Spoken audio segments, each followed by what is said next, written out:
di samping gue sekarang adalah seorang guru olahraga, seorang freestyle basketballer, dan juga seorang pendakwah. Mr. Mac, ladies and gentlemen. Waduh, terima kasih nih sambutannya. Kayaknya besar banget nih. Gak apa-apa. Very grand. Tapi ya. Oke, Mr. Max, kita sekarang di sekolahnya Mr. Max ya. Ya. Sekolah Raffles Christian School. Yes. Ini Raffles Christian School yang di cabang Pondok Indah. Pondok Indah. Betul. Betul. Ada berapa cabang lagi sih? Sebenarnya dimulai dari Pondok Indah ya. Mm-hmm. Pioneer sekolah pertama gedungnya ini.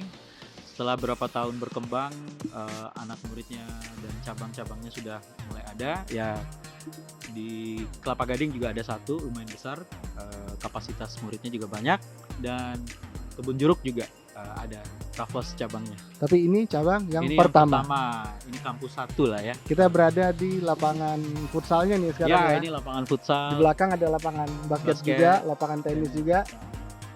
Dan ini juga bisa di booking ya, flex, pakai flex. Oh iya? Bisa. Asik. Untuk umum juga. Untuk umum juga. Tapi wow, ya nice. Sesuai SOP ya sekarang. Oke, Mr. Max, the reason that kita mau ngobrol-ngobrol adalah kita penonton juga pengen tahu perjalanan Mr. Max dari dulu struggle sampai sekarang menjadi seorang PE teacher. Udah berapa lama Mr. Max ngajar? Kalau total mengajar sudah mungkin masuk 14 tahun ya. Karena 14 ya tahun? sebelum Oh my sekolah God. ini 2000 officialnya sebagai guru itu sebenarnya sih mulainya dari 2007. 2007. Tapi sebelum-sebelumnya kan saya asisten guru. Oke. Sebelumnya. Jadi kita recap dulu, kita rewind sedikit dulu. rewind. Ketika lulus kuliah, waktu itu kita kan main basket nih bareng-bareng nih waktu SMA nih. Iya, waktu SMA. Lulus kuliah, terus gimana tuh perjuangannya sampai akhirnya di Raffles? Wah, panjang sekali nih kalau bikin sinetron, ini udah seri keberapa ini. Jadi sebenarnya sih saya sendiri mulainya kan dari Rumbai ya, kita ketemu Rumbai, terus akhirnya saya mendapatkan kerja di American School ya. Ya, American School. Dan di situ itu kayak JIS-nya Rumbai ya. Kayak JIS-nya Rumbai. Mungkin the one and only international school in Indonesia mungkin ya sebelum JIS ya. Sebelum ada JIS. Sebelum JIS. Jadi ya saya mulai dari sana, dari American School jadi itu langsung ngajar atau enggak, posisinya jadi apa? cuma assisting teacher-nya aja. Untuk kadang untuk penyiapan material pengajaran. Terus kadang-kadang saya juga bantu untuk buat report card-nya juga. Jadi sebenarnya hampir seluruh kerja guru itu selain mengajar saya ngerjakan. Tapi hari daily basis-nya ya tetap saya di sana berdampingan. Jadi setiap satu pengajaran ya saya harus ikut dalam suasana pengajaran itu. Dan secara tidak langsung saya mengajar. Itu berapa lama di sana? Di American School cuma 4 tahun ya. 4 tahun. 4 tahun. Terus pindah ke Jakarta? Akhirnya pindah mencoba luck lah ya. Coba nasib. Seharusnya saya juga bisa seperti guru gitu. Jadi ya saya coba pertama dapat di daerah Pantai Indah Kapuk. Saya kerja di situ setahun, akhirnya ngelamar, dan waktu itu memang challenge-nya nggak ada ya di sana ya, di daerah sana. Akhirnya saya coba selatan, kayaknya Jakarta Selatan enak nih kayaknya, challenge-nya beda lagi. Akhirnya saya coba di sekolah ini. Oh, langsung ke sini. Tapi sebelumnya ada di depan Gandaria. And the rest is history. Jadi ada sekolah di sana ya. Berapa tahun itu sempat ngajar teknologi saya, ICT. Apa tuh? Ya, saya ngajarnya dari kelas 4, 5, 6 ICT, guru olahraganya 1, 2, 3. Kelas 1, 2, 3, iya. Dan akhirnya sampai ke sini. Sampai di sini. Betahnya di sini kayaknya. 13 tahun. Rezekinya di sini. Rezekinya di sini, iya sih. Jadi sebagai guru, ya kan? Kalau kita ngomongin sebagai guru, apalagi physical education ini kan sangat mengutamakan yang namanya kontak dengan student, karena ini lebih aktif ya, lebih banyak aktivitas, ya kan, lebih banyak komunikasi gitu kan, karena tidak hanya di kelas mendengar saja, harus mengikuti arahan dan bekerja sama. Jadi PE, pentingnya PE ini untuk murid-murid sebenarnya di mana sih, Mr. Max? maksudnya kayak mendalamin banget kan untuk menjadi PI, berdedikasi lah Iya. untuk menyehatkan atau membuat anak-anak murid menjadi lebih aktif gitu Iya, ya. iya. Sebenarnya di mana itu ya? Di mana kuncinya? Di mana pentingnya? Kalau menurut saya ya, sebelum pandemik juga atau apa, Ya kita nggak hari-hari ngomongin normal, kita ya, nggak ngomongin pandemi dulu. pentingnya PI memang sangat penting karena kenapa? Pada zaman era teknologi ini saja, sekarang anak-anak tuh banyak menghabiskan waktunya dalam keadaan tidak bergerak, tidak aktif gitu. Seperti mereka duduk di depan komputer, di depan TV, main di tablet. Jadi kebanyakan dari suasana hari-hari mereka tuh tidak bergerak. Oke. Jadi pentingnya physical education ini bagi saya ya, menurut saya sih sangat esensial sekali. Karena kenapa? Karena kalau tidak mereka tidak perform satu aktivitas dalam keadaan hari-hari normal saja, itu bisa membuat efek mental seorang anak itu bisa kita lihat berubah gitu. Ada perubahan. Oke. Ada yang bisa kita lihat positif, ada bisa kita lihat negatif gitu. Yeah. Karena mereka harus channel energi mereka. Yeah. Jadi kalau kita berbicara kategori anak umur grade 1 sampai grade 3 lower primary ya. Lower primary ya. Kelas 1 sampai kelas 3 itu berarti ya. Karena mereka tuh memang dalam terminologi physical education itu memang harus ada lead, harus dipimpin. Karena mereka kan masih visual, ya kan? Jadi memang harus diajak, memang harus digerakkan, gimana mereka harus engage gitu. Sekarang saingan untuk guru-guru atau role model itu susah sama anak-anak. Anak-anak lebih lihat karakter, misalnya superhero atau apa gitu. Mereka lebih meyakini dan mengikuti role model. Dan zaman sekarang ini kan influencer banyak ya. Banyak sekali. Jadi anak umur kelas 1 sampai kelas 3 aja mereka telah melihat sisi itu gitu, role modeling itu. Jadi ya sebagai guru kita nggak boleh kalah, kita harus ada role modeling juga dalam jadi itu aplikasinya. Aplikasinya seperti itu. Oke. Ya. Nah, kalau ngomongin mengenai PI untuk anak-anak itu apa seperti teknik-teknik dasarnya yang biasa Mr. Max ajarin ke anak-anak? Basicnya ya, kalau anak kecil itu kan ada namanya literasi dan iliterasi gerakan. Ya. Ada anak yang mampu bisa berjalan dengan proper pattern gitu kan. Yeah. Seorang anak tuh kita bisa lihat seorang anak ini kalau lihat dari gerak jalannya saja udah ketahuan. Oh, ini anak kayaknya kurang atletis kayaknya gitu. Yeah. Dari posisi jalan mereka saja kita sudah, oh ini anak kayaknya tegap, postur gerak badannya bagus. Dari situ kita bisa lihat. Nah, sekarang ini kan kebanyakan anak-anak geraknya kurang. Jadi memang kita tuh disuruh memperbaiki gerak dasar dan postur tubuh anak. Nanti ketika mereka besar dan tumbuh besar, jadi kelihatan. Ya kita sudah lihat berapa teman-teman kita yang kita lihat beda jalannya, bagaimana gerak jalannya. Dan itu mempengaruhi dengan nanti kalau dia berkecimpung di spesifik sport gitu. Oke. Dari gerak dasar, nanti kita kelihatan bisa nggak kita ngebangun ini literasi gerakan ini, bisa nggak mencapai ke sini misalnya. Dia berjalan begini, apakah nanti bisa kita aplikasikan ke satu gerakan yang mungkin ke spesifik sportnya apa. Misalnya berlarinya dia, oh nih bagus nih buat ini gitu. Oh speednya cepat gitu, patternnya bagus. Nah ini sudah gampang kita. Kalau anak kecil kan lihat jalannya umur berapa udah ada yang itu seharusnya diperbaiki dari sekarang. Jadi dari pembelajaran olahraga ini penting.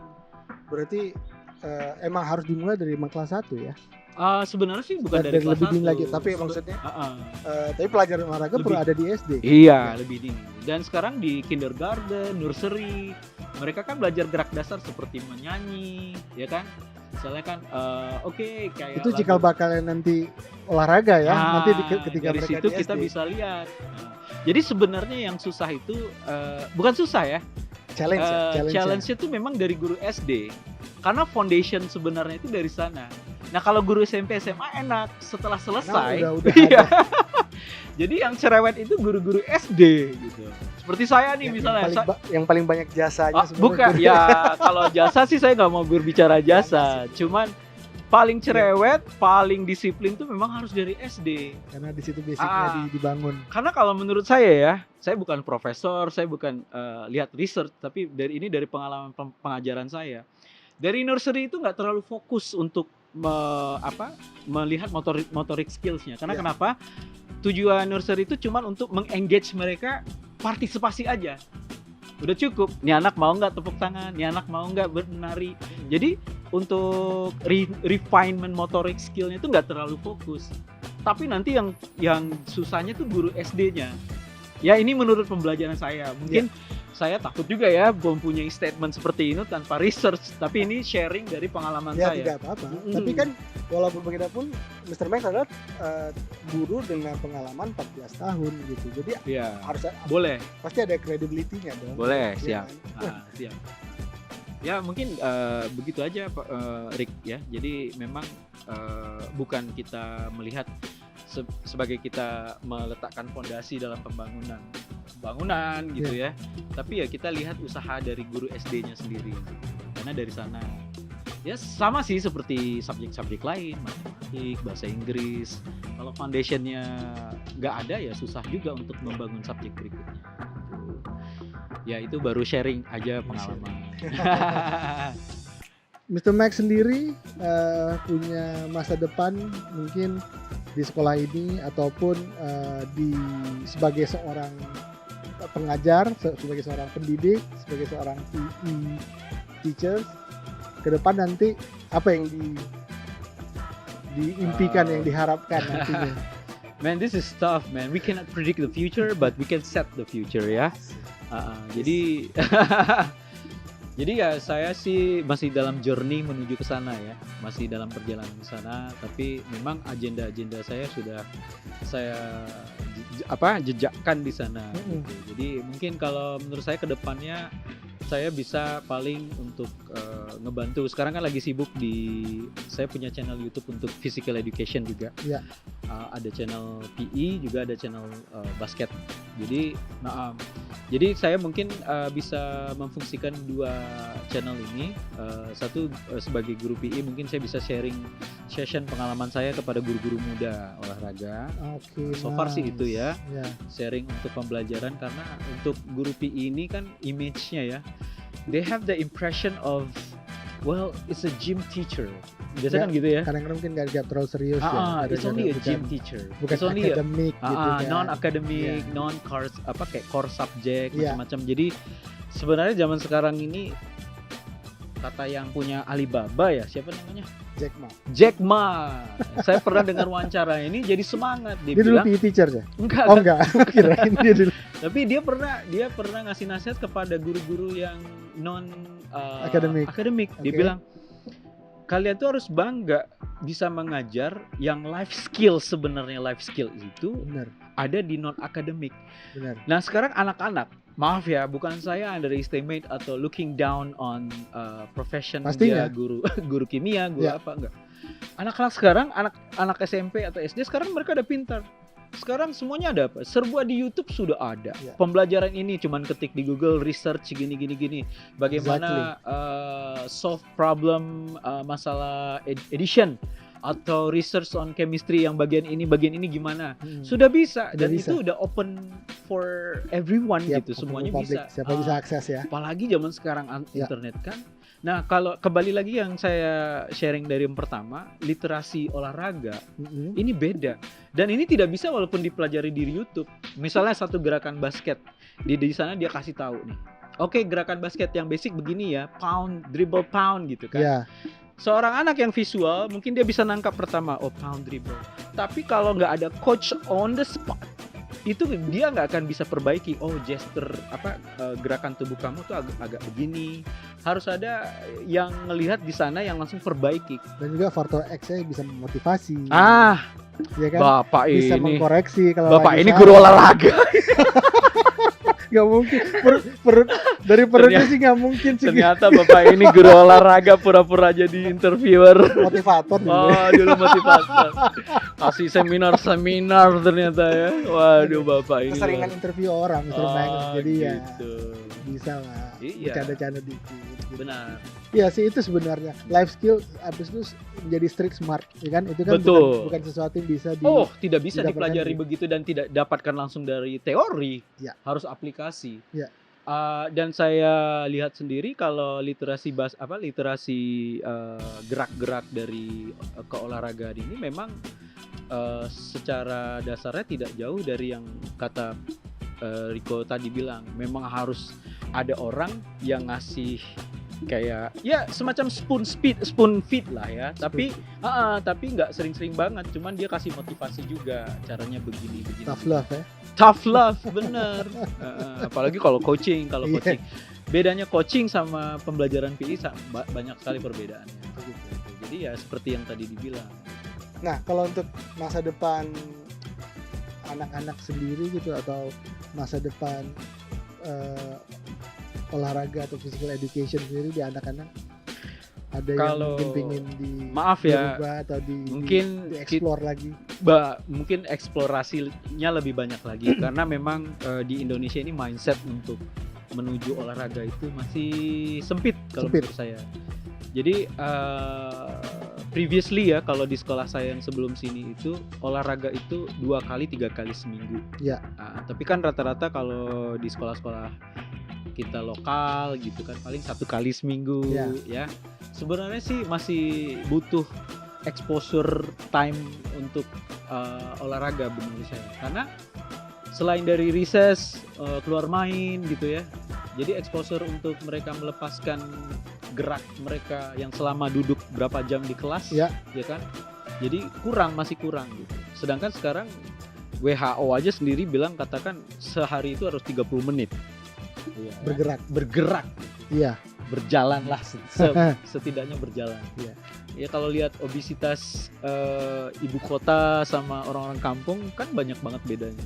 Yang orang-orang kampung mereka serba green, dari alam semua makanan. Serba harus bergerak serba dengan berjalan dengan kaki dan tangan sendiri. Pergi ke kan. sini untuk mengusahakan sesuatu, bergerak, Ya. gerak badan segalanya. Kalau sekarang kan semuanya convenient banget ke orang ibu kota. Semuanya klik. Semua juga yang fitness cuman thumbs, Jari. jarinya aja yang gerak, thumbs, ya. Ouch. Kayak film apa itu? Apa? Yang semuanya serba ini saya lupa itu. Klik. Willy ya? Yang robot kecil yang ngambil Wall-E. Wall-E Iya. kan waktu Wall-E udah ke ini kan. Tapi itu bisa terjadi loh ke depannya kalau menurut saya. Sekarang kita requirement-nya Perut kita sih udah Oh, kayaknya. saya nggak bicarain perut ini, saya bicarain suasana teknologinya. Kirain kita bakal kompak, Max. Kan udah di brief tadi. Oh iya. Oke. Oke, siap. At one point setelah mungkin waktu itu kapan ya? Tahun 2000-an Mr. Max jatuh cinta dengan namanya freestyle basketball. Iya. Itu apa? What's the trigger waktu itu? Jadi kalau lihat-lihat dulu ya, Rick ya. Lihat foto-foto kita dulu 96 ya. Itu masih fundamental ya. Iya. Fundamental basketball. masih fast break basketball. Masih NBA.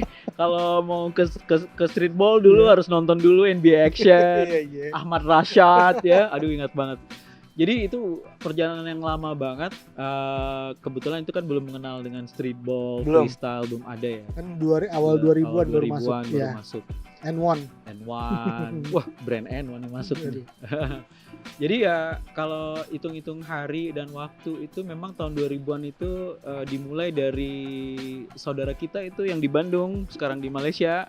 Oh. Dia Dia jadi pertama ceritanya ternyata. sebenarnya kita sih udah mengenal ya gerak-gerak itu udah mulai ada. Ada. Cuman kita lihatnya waktu itu kan masih dalam format VCD Iya. dulu ya. Terus ada kalau nggak salah sih kita masih sempat melihat di berita-berita Yahoo, sempat itu ada videonya. Tapi belum kategori besar sekali waktu itu streetballnya. Sampai ini si abang ini datang dari Bandung. Dari Bandung. Saya ditrik sama dia. Ya, ini sebutin nama abangnya atau gimana nih? Disebutin Oh, aja. Bang Akmal ini. Kalau Akmal ini dia udah terkenal di Bandung ternyata. Dia main sama tim streetballnya Bandung, Future. Oh, Future. Ya. Yes. Dan Iya. EKE-nya Big Daddy. Big Daddy. Udah tinggi, besar, dribblenya, handle-nya oke lah. Ya. Kan? Udah dipromos nih. Jadi ya gitu. Mungkin bisa di podcast juga di Bisa. Malaysia. Bisa. Jadi gini, saya tuh waktu lihat beliau itu main gitu kan. Dulu waktu dia baru main kayak Charles Barkley kan, saya ingat Ya. pertama baru pulang Sebelum dari Amerika pulang kan, wah NBA banget. Tiba-tiba kuliah di Bandung, pulang dari Bandung beda lagi stylenya, gombrang gitu kan. Ini orang apa kita gitu, tiba-tiba bawa budaya baru, akhirnya dia dribble. Nah saya tuh ditrik sekali sama dia, dan itu unexpected banget dia dribble. Dikolongin? Bukan dikolongin. Bukan dikolongin. Ini sakitnya lebih menusuk gitu loh. Daripada Dalam dikolongin. streetball itu, waduh dikolongin mah masih biasa ya. Jadi saya itu dibawa di dribble hipnotis dibawa ke garis 3 pointer, saya Nah. ngikut defense. Dia headbang itu bola ke kepala saya, teng gitu kan. Di headbang akhirnya dia terima bola, dia 3 point. Masuk semuanya teriak pada lari. Waduh, itu masih Malunya. membekas di akhirnya Iya, malu. Jadi dasarnya sih malu. Dasarnya dari mana? Dendamnya itu malu. Akhirnya ya ini orang segede ini tapi bisa. Jadi ini harus belajar lagi, akhirnya bisa. Ya. Belajar. Basicnya dari sana. Mulailah main streetball, ketemu kita bareng-bareng main, udah mulai kolong-kolong, udah mulai taruh bola di belakang, udah mulai dribble aneh-aneh stylenya Iya. gitu. Iya. Jadi gitu mulainya. Jadi gitu. Terus pernah ikut tim freestyle Oh, juga iya. ya waktu itu? Jadi Ya? waktu itu ada event lokal, bukan ya termasuk ya lokal lah, di Jakarta ya. Di Jakarta, Jadi, ya? apa ya? Istilahnya apa? Bukan lokal, kayak memang berapa provinsi boleh masuk lah gitu. Regional. atau apa? Regional ya. Jadi seperti itu. Nasional. Nasional. Thank you. Nasional. Jadi kebetulan waktu itu memang privilege banget siapa yang tim bisa masuk tuh nggak sembarangan ternyata. Oh gitu. Mereka cari latar belakangnya, bagaimana mereka latihannya, bagaimana lapangan basketnya, Iya. dan kebetulan itu rekomendasi banget juga karena mungkin streetball Rumbai kita tuh mungkin streetball yang pertama di Indonesia yang di tepi jalan seperti settingan bangunan streetball di Amerika kan. Iya. Tahun 87 kan itu mulainya lapangan itu. Jadi dipakai gelas itu lagi kan, dulu mana ada mewah banget untuk outdoor punya gelas board gitu. Jadi disitulah kita setelah di research sama orang LA Streetballnya, ini brand lagi nih nggak apa-apa ya. Streetballnya akhirnya mereka approve tim Rumbai Streetball itu pertama 2007 atau 2008 gitu. Oke. Nah, Oh itu berarti dari Rumbai dong timnya. ya kita buat daftar namanya Rumbai Streetball. Rumbai Streetball. Tapi sebenarnya sudah banyak sih teman-teman komunitas streetball yang di Jawa itu minta gabung aja sama kita gitu. Iya. Bawa nama kita sudah besar gitu. Iya. Jadi teman-teman kan di Rumbai jangan dulu lah, kita coba belajar angkat nama Rumbai Streetball. Iya. Akhirnya ya kita menolak secara halus, mungkin kami belajar dulu untuk bawa nama Rumbai Streetball. Akhirnya Iya. kita mulai dari situ. Oke. Iya. Gimana tuh penampilannya di? Lumayan. Sebenarnya sih kita nggak menang, tapi point breakernya banyak. Oh, oke. Dan highlight- momen. momennya banyak ya. Highlightnya banyak. Highlightnya banyak. Ada di video saya. Promosi. Di sini. Di sini nih ntar flashback. Jadi kebetulan memang lagi lucky ya. Kalau menurut saya tuh kalau di streetball itu memang once you attempt one trick gitu kan. Kalau udah satu attempt itu rata-rata tuh 50-50. Antara masuk dan nggak masuk, antara berhasil nggak masuk. Nggak berhasil. Tapi nggak apa-apa. Jadi dari streetball ini walaupun kita gagal, tetap it's okay man. Jadi tetap juga keren gitu.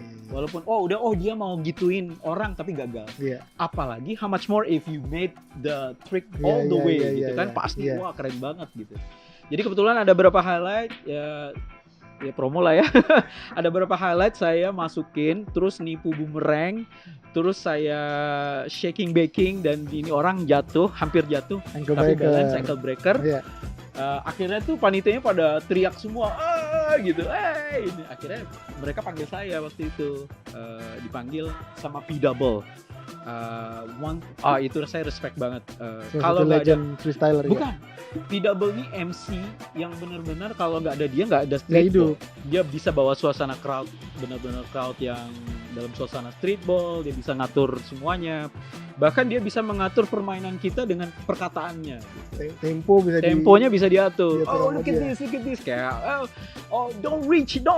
Wah, gitu kata-kata kayak gitu. Oh, you can reach, boy. Kayak, wah, keren banget dah. Emosi. bikin How you like that? Take it.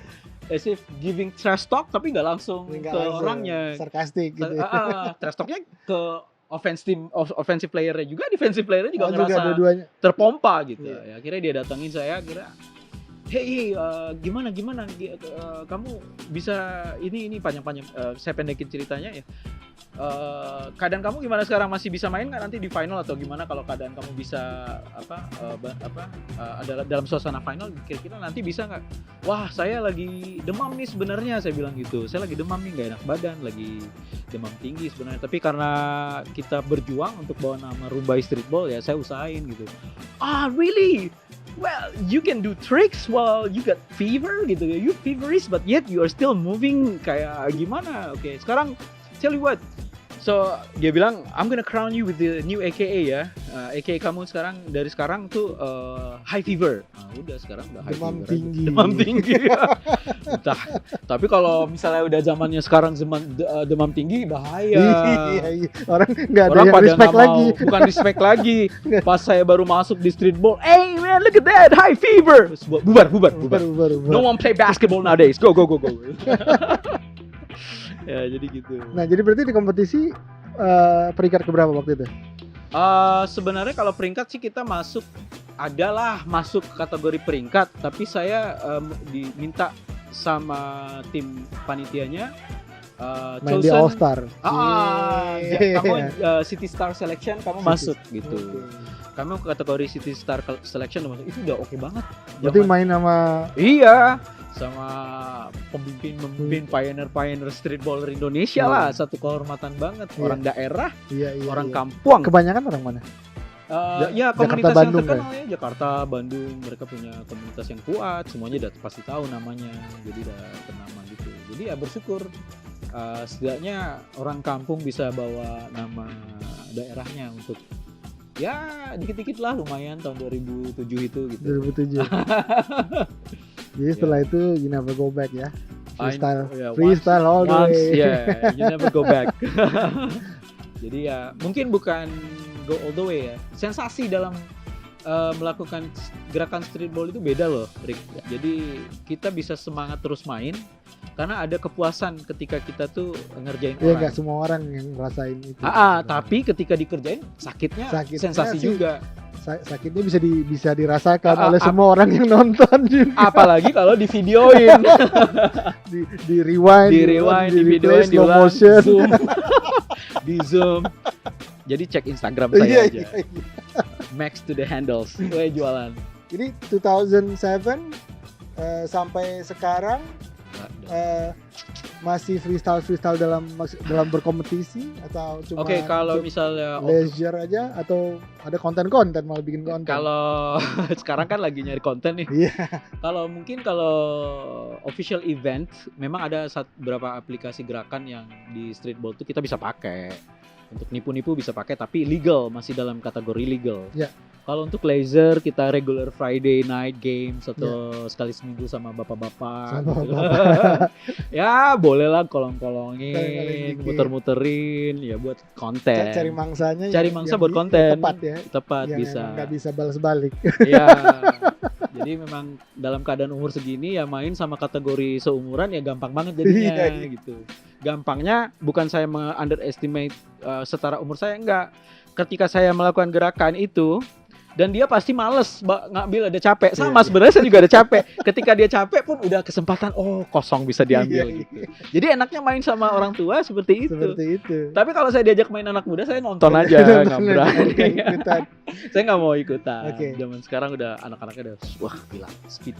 Nah, yang terakhir terjadi adalah Mr. Max diajak collab sama salah satu pebasket yang paling cukup terkenal ya, bisa dibilang kan. Kehormatan sekali. Ya, dengan Denny Sumargo ya, untuk collab di kontennya dia. Betul. Itu gimana ceritanya, Max? Sebenarnya sih dari konten-konten yang saya buat di Instagram saya sendiri untuk itu, untuk kenang-kenangan sih sebenarnya. Sebenarnya target saya buat konten-konten itu ntar kalau anak saya udah besar, ntar saya bisa ngomong, kakek nih waktu dulu, gitu. Kalau misalnya masih ada rezeki, itu sih ya begitulah untuk motivasi atau gimana ya. Tapi waktu kebetulan itu setelah beberapa tim Densu namanya, tim Densu ini orang tim yang memang lagi cari suasana yang baru, konten bagaimana kok yang lain daripada yang lain gitu kan. Sekarang juga konten yang stagnan gitu kan nggak mungkin. Jadi kebetulan saya kerja sama Sumin Project, ada namanya Sumin Project. Di Sumin Project nih, Sumin ini dia Sunda Minang. Sumin Project ini dia punya kayak perusahaan Jepang. Enggak, Sumin. Jadi sebenarnya Sumin Project ini YouTube channelnya ini dia berbasis komedi. Oke. Jadi karakternya itu ada namanya Unikito. Unikito ini dia ya pakai jilbab, pakai daster, tapi main basket. Main basket. Dan kebetulan dia minta saya juga. Kebetulan waktu itu lagi di masjid. Iya. Lagi di masjid. Keluar dari masjid si Unikito ini ngajak. Kita udah kenal juga sebelumnya, cuman sebatas sapa hai halo gitu. Iya. Akhirnya memang kita sama-sama tahu basket juga. Akhirnya bro, gabung dong sama konten gua, lu karakternya jadi ustadz mau nggak? Kebetulan kan pakaian waktu itu ya tertutup aurat semua sempurna seperti kita lagi di masjid, kan, tapi masih bisa gerak. Akhirnya bilang oh ya boleh iseng aja biar ini. Akhirnya main di sana dan ternyata saya ikut skrip story plotnya macam-macam. Akhirnya jadi ustadz ya itu. Akhirnya oke, menurut saya komedinya positif gitu kan, tidak begitu apa istilahnya, neko-neko lah. Kalau emang jadi ustadz nggak terlalu sampah, nggak gitu. terlalu sampah lah. Ada positifnya. Ya udah saya bilang oke, boleh. Akhirnya kami basket, ustadznya basket, buat konten itu. Akhirnya konten itu diupload. Akhirnya tim Densunya mungkin ya kemarin itu dalam ranah masih dia mencari kan, dia lihat oh ini ada nih, ini keren nih, boleh nih gitu. Jadi akhirnya saya ditelepon tuh sama tim Densunya. Pak, Bapak mau nggak main sama Denny Sumargo? Siapa yang nggak mau? Kayak apa? Gitu. Bentar ya. Jadi pertamanya terima. Halo? Iya. Ini dari tim. Oh, tim Densu. Densu apa ya? Denny. Oh, Denny Sumargo. Bapak mau main enggak? Denny Sumargo. Kebetulan idola juga kan. Pemain Garuda. Jago lah. Semuanya overall player, all around player, ya kan? Bisa dribble, bisa layup. Ada yang waktu itu at the buzzer-nya mematikan, buzzer beater-nya mematikan, ya gitulah. Akhirnya diminta, Bapak karakternya mau jadi ustadz? Ya boleh, saya memang lagi ustadz. Karena definisi ustadz bagi saya itu artinya ustadz ini usaha untuk taat, usaha untuk tobat gitu. Kalau menurut saya menjadi lebih baik. Jadi kalau orang mendoakan saya dengan memanggil ustadz, ya alhamdulillah. Mudah-mudahan. Kan banyak sekarang orang nggak tahu pakai Pak Haji, ya didoain jadi Pak Haji. Bu Haji, selamat siang. Didoain bisa jadi. Kita kan perkataan doa. Perkataan itu adalah doa. Siap. Akhirnya jadilah syuting nih. Jadi syuting. Ya, tim Densu minta Bapak karakternya tetap ustadz. Nggak masalah bagi saya. Yang penting saya sudah di konten. Di konten Denny Sumargo. Mau jadi apa aja boleh saya. Mau jadi pembantu ngepel lapangan asal sama Denny Sumargo nggak masalah saya. Misalnya Denny Sumargo lagi shoot nih, keringetan, saya lapangan nggak masalah. Dulu kan cita-cita kita dulu waktu di Rumbai kan, gua kalau jadi pengepel di NBA pun nggak apa-apa. Asal bisa ngelihat idola kan gitu ya gitu. Oke. Jadi ya senang banget, ternyata orangnya baik. Dia cerita, kita sharing juga. Sebenarnya dia menurut saya sih bagus, dia punya objektif bagus karena dalam agama sendiri kita itu disuruh olahraga. Dan harus wajib olahraga, menyehatkan badan gitu. Karena kalau Nabi Muhammad SAW sendiri dia bilang orang yang tidak menjaga badan ini atau orang yang mungkin fisiknya tidak terjaga, pasti dia ibadahnya malas. Jadi masuk akal karena Nabi sendiri badannya bagus gitu, tegap, gagah gitu. Jadi ya secara fisiknya atletis misalnya kan seorang itu kan bisa lihat dia bisa mau gerak, mau ini ngelaksanain sesuatu itu semangat aja gitu. Rasa malas itu berkurang juga. Betul sekali, ternyata Bapak Ustadz juga. Iya, jadi sebelum jadi guru olahraga, Iya. saya dulu ustadz dulu ya. Oh gitu. Iya. Ustadz sama-sama kita masih ustadz kok. Usaha untuk taat terus, usaha untuk tobat baik terus. Tapi untuk result gamenya belum bisa diceritain ya, karena masih belum tayang ya. Belum tayang. Pada saat kita Aduh. podcast ini masih belum tayang Belum ya. tayang, tapi saya udah sharing-sharing, Udah sharing. sneak peek-nya Belum. biar penasaran. Ya. Jadi ya mudah-mudahan pada inilah nonton. Ketika syuting sih belum tayang, mana tahu ketika upload video ini nanti udah tayang ya, kita belum tahu. Tapi intinya kita belum bisa spoiler dulu. Oh, Iya benar-benar belum Kita spoiler. belum bisa dulu. spoiler Iya, dulu. iya. Tapi seru banget ya. Seru banget mainnya. Aduh, trik-trik shotnya mungkin Jadi dia Sumargo trick shotnya juga Wah, lumayan ya ternyata. nendang bola dari setengah lapangan masuk, lempar bola dari the other, Akurasinya ya dia. the other side free throw line ke sana masuk. Ya saya kan pusing. Ini kok bisa begini gitu. Oke. Multi talented banget. Terakhir Max, Ya. kita ngomongin persona sebagai ustadz basket. Ustadz basket Dan boleh. Ustadz basket. Berarti Mr. Max juga ingin berdakwah juga, walaupun Ya. dalam mungkin lingkup yang masih kecil gitu, nggak terlalu besar. Tapi pentingnya berdakwah ini untuk apa ya Max ya? Kalau misalnya Mr. Max lihat Ya. dari segi pebasketnya. Oke, sebenarnya sih oke ya. Kita definisikan kata dakwah dulu. Dakwah ini dalam bahasa Arab ini dakwah ini artinya mengajak, Mengajak. bukan menceramahi. Bukan. Kalau yang di podium-podium ngasih ceramah itu namanya taklim. Itu taklim. Beda, bukan dakwah. Jadi hakikat dakwah ini ya mengajak kepada kebaikan. Dan sebenarnya memulai itu ya kita mengajak diri sendiri dulu untuk Mulai baik. dari diri sendiri. Dari sendiri. Gak mungkin dong kita ngajak orang tapi kita belum amal juga. sendiri. Iya. Ya kan? Iya. Kamu ikut ya, tapi kita sendiri tidak berkecimpung di hal tersebut. Iya, Jadi enggak iya. doesn't make sense lah. Iya. Jadi sebagai mungkin saya udah oke lah dikategorikan umur life begins at 40 ya kalau orang-orang Iya, orang yang denial emang ngomongnya gitu. sebenarnya Rick ini sharing aja. Iya. Sebenarnya life begins at 40 itu sudah diajarkan oleh Nabi. Oh Benar. iya, Mm-mm. oke. Jadi perkataan Nabi itu beliau mengatakan sallallahu alaihi wasallam mengatakan kita ini sebagai ya kalau orang yang praktikal agamanya, amal agamanya sudah mulai benar, Ya. dia akan menyadari umur 40 itu memang ada dua pilihan. Satu, dikatakan di situ kalau kamu hijrah kepada kebaikan dari umur 40 itu kamu akan ditetapkan ke sana terus. Tapi kalau kamu tidak mau untuk merubah diri, tidak mau sama sekali, itu akan ditetapkan oleh Allah juga sampai ke sana. Tetap aja. Makanya kan kalau berita-berita mengerikan, seorang kakek, maaf ya, Iya. bukan aib atau apa. Ini kan kita sering baca sendiri. Seorang kakek sudah kakek-kakek gitu ke diskotik. Ada, ya kan? Jadi berita-berita begitu ada. Dan yang baiknya juga ada. Ada seorang lagi sholat meninggalnya dalam keadaan sholat, Iya. udah tua. Iya. Ada yang seperti itu. Iya. Jadi memang life begins at 40 itu memang pilihan. Kalau dia mau baik, maka insya Allah jalannya akan tetap dibaik. Dibaikan. Nah, kalau saya pribadi sendiri, ya memang saya lagi belajar gitu. Saya Iya. belajar mengajak diri saya sendiri dan mengajak bagaimana membuat suasana yang terdekat saya juga ada suasana baik gitu, suasana Iya. amal. Jadi kita mencoba bagaimana ada suasana amal yang baik dan bagaimana bisa konsisten dan istiqomah, karena untuk istiqomah susah loh ya. Jadi konsisten pada satu hal aja sudah susah gitu. Oke. Jadi Mr. Max juga sekalian basket, sekalian Ke teman-teman yang baru main basket mungkin, atau mungkin ke teman-teman yang lebih muda gitu, untuk mulai ya menjadi lebih baik lah. Iya. Intinya itulah intinya ya.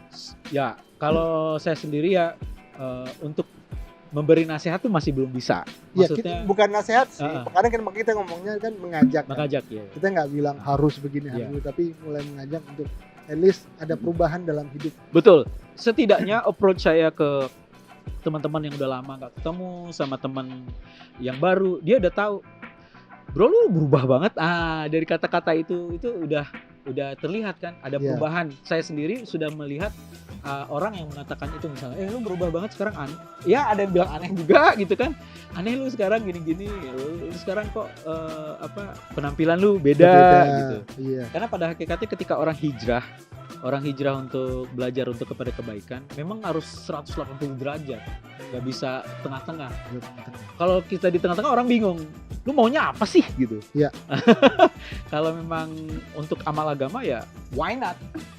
Udah semuanya All out ya. All out aja. Karena kalau menurut saya sih ini keselamatan diri kita lah, untuk keselamatan diri kita. Karena di Islam itu ya kehidupan yang sebenarnya, kehidupan ini kan dimulai kita ketika dalam kubur, ya kan? Iya betul. Nah, kalau dalam Islam ya berbicara di konteks Islamnya. Jadi kita itu mikir jadinya hari-hari. Kenapa kita ini hari-hari aja mikir hidup enak? Gimana dapatkan uang, gimana supaya punya rumah, gimana. Kadang kan begitu mikirnya kan. Tapi kita ini jarang yang mikirkan gimana ya meninggal enak. Gimana ya ketika saya ajal berhasil nggak? Ya seperti itulah. Dalam konten Islamnya sih begitu. Jadi saya juga lagi belajar gimana nanti di akhir hayat saya ini saya bisa hidup enak dan lama. Iya. Secara kontennya. Gila podcast kita. Hari Aduh, ini. dalamnya.